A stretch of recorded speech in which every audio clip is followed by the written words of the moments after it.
Le ministre de l'Agriculture, Moussa Baldé, a rappelé dans son discours que depuis la livraison du barrage Afignam en 1988, il a apporté une grande commodité à l'agriculture locale. Cependant, note le ministre, comme le barrage est en contact avec l'eau de mer et est partiellement carbonisé, beaucoup d'équipements ont vieilli et manquent de pièces de rechange. Bien qu'il fonctionne, poursuit-il, toujours son fonctionnement et sa fiabilité sont réduits et les normes de conception d'origine et les tâches sont difficiles à satisfaire.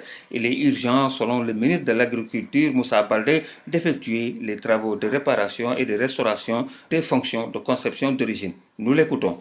La Casamance avait connu, durant les années 1970, une longue période de sécheresse qui a eu comme conséquence une avancée prolongée de la langue salée dans les rizières, un lessivage insuffisant des terres et un abandon des terres rizicultivables.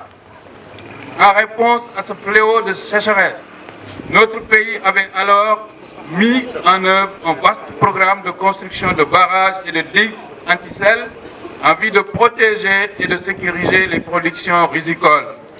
C'est dans ce cadre que la République populaire de Chine s'était engagée à nos côtés pour construire le barrage anti-sel d'Apignam, réceptionné en 1988. Toujours dans son discours, le ministre est revenu sur l'importance de cet ouvrage hydraulique dans le domaine agricole, dans le département de Bignona.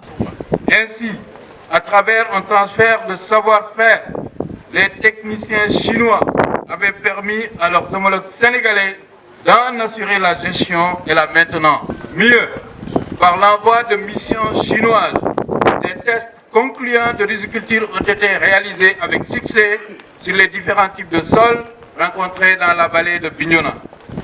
Après plusieurs années de fonctionnement, cet ouvrage important pour le développement de la riziculture en Casamance a subi des dégradations et ne joue plus correctement son rôle.